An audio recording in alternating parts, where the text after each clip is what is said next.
Pour ce qui est du travail de traduction, je vais commencer par celui-ci. Le travail de traduction a été un travail remarquable, périlleux. Il n'est pas facile de traduire une œuvre médiévale et de surcroît de traduire Ibn al-Qayyim tout court, parce qu'Ibn al-Qayyim a son style bien particulier. Avant d'être juriste, avant d'être savant du hadith, avant d'être un maître dans la spiritualité, l'imam Ibn al-Qayyim est aussi un homme de lettres. Un homme de lettres doté d'une plume très raffinée, avec des styles ou des formules stylistiques déroutantes. Et notre honorable frère Houd Jumka, que Dieu le récompense, a mené pendant plusieurs années un travail, seul en plus, un travail de traduction fantastique, formidable, malgré les nombreux écueils qu'il a rencontrés sur son chemin et qui n'ont pas été faciles, parce que l'œuvre n'est pas facile à traduire en soi. Mais lorsque nous avons, et j'en reparlerai dans quelques instants, Inch'Allah, lorsque nous avons procédé à la relecture finale de l'ouvrage, notre honorable frère Mourad Boulaïch et moi-même, il m'est arrivé à maintes reprises de m'interroger lorsque je suivais l'évolution de la traduction, je comparais ça à l'arabe.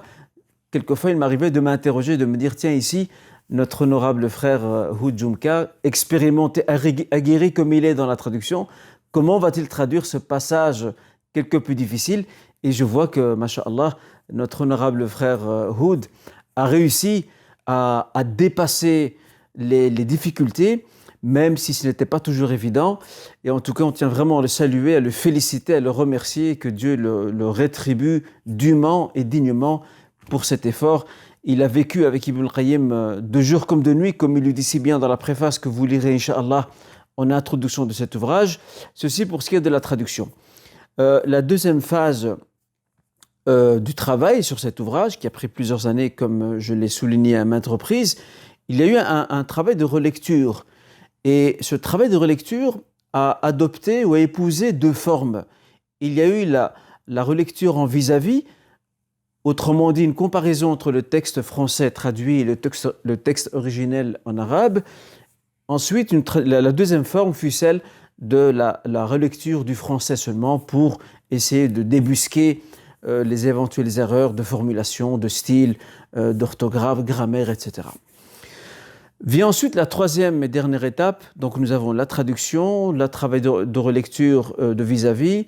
Nous avons ensuite la troisième étape qui est celle de la relecture du français. Et je dirais plutôt la quatrième étape qui était l'étape finale du travail sur l'œuvre encyclopédique de l'imam Ibn al-Qayyim et qui a été la relecture finale. La relecture finale que j'ai pu mener avec la grâce de Dieu pendant quand même plus d'un an et demi avec notre honorable frère Mourad Boulaïch. C'était un travail passionnant qui nous a pris énormément d'heures, beaucoup d'énergie, beaucoup de temps. Cela demandait beaucoup de patience parce que effectivement, nous comprenions lors de notre relecture finale, nous comprenions réellement les problèmes par lesquels est passé notre frère Houd.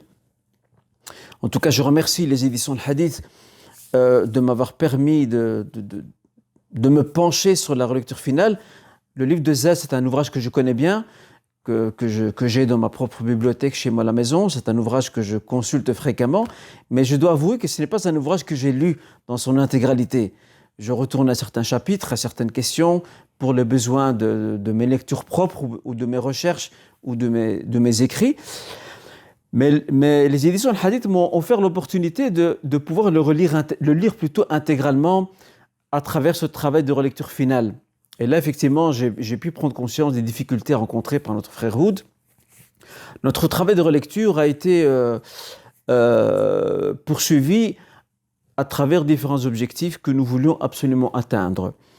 Non seulement pouvoir nous assurer que la traduction est au top, ce qui était le cas bien sûr, ce qui ne nous a pas empêché de faire des retouches, d'apporter plus de précision, plus de clarification, et sachant que nous nous sommes basés aussi sur deux éditions critiques de la version arabe originelle du livre, qui est l'édition la plus connue, mais qui n'est pas nécessairement la meilleure, hélas, c'est l'édition de la maison d'édition Al-Risala, l'édition libanaise, qui a été publiée par les soins des deux chouyours Chouaib et Abdelkader Arnaout, qui ont fait un travail remarquable, il faut quand même le dire.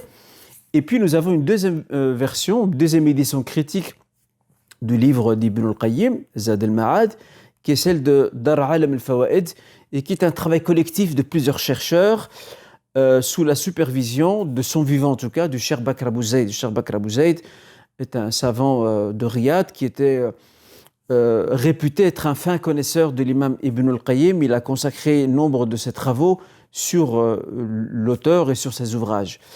Et quelques années avant de mourir, il avait établi un plan pour un projet ambitieux qui consistait à une publication sérieuse, rigoureuse de tous les ouvrages d'Ibn al-Qayyim.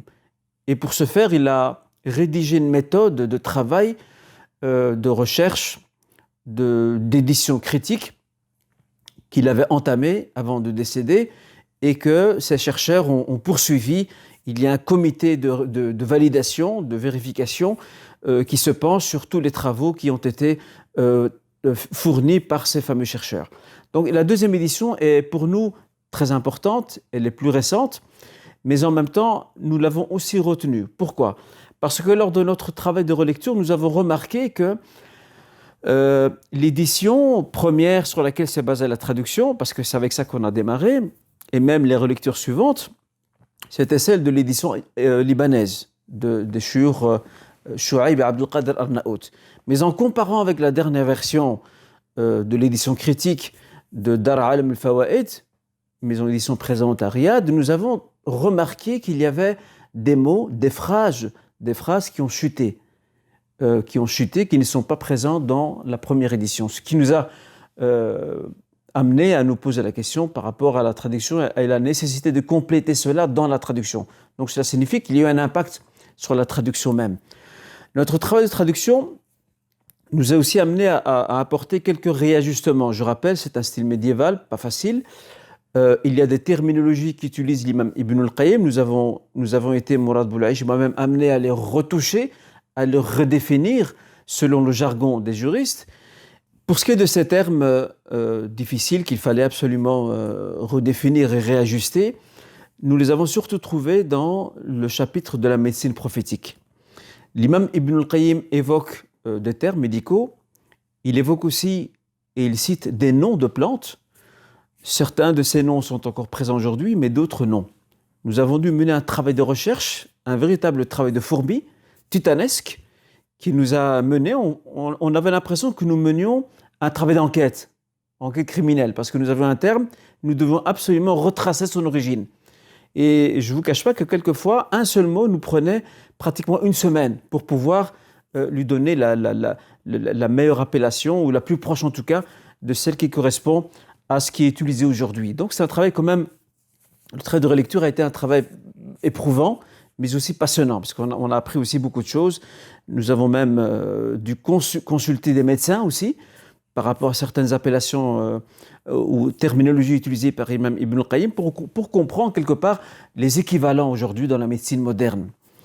Ceci pour ce qui est des difficultés qu'on a rencontrées, tant au niveau de l'édition qu'au niveau des termes utilisés par l'imam Ibn al-Qayyim, qu'ils soient religieux, juridiques ou encore même de l'ordre médical. Nous avons aussi enrichi l'ouvrage par des notes de bas de page. Pour nous, c'était très important de le faire. Nous aurions pu nous contenter d'une simple traduction et de fournir un texte brut.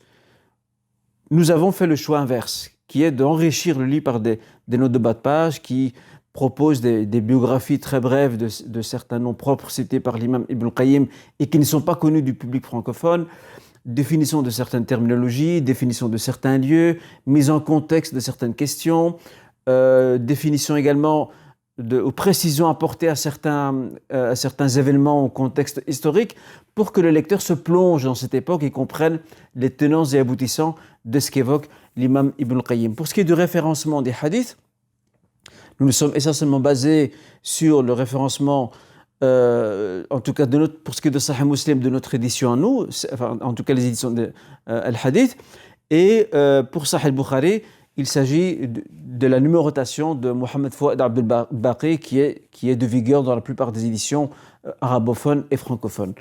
Quant au Sunan, à savoir Tirmidhi, Abu Daoud, Ibn Majah et Nasa'i, Nous nous sommes basés sur l'édition où nous retrouvons plutôt les jugements du Cheikh Al-Albani, l'édition de Maktabat al-Ma'arif, de l'élève d'Ibn Taymiyyah, Mashour Hassan, qui a fait un travail d'édition formidable en consacrant pour chaque sunan un tome bien spécifique qui regroupe les jugements de Cheikh Al-Albani.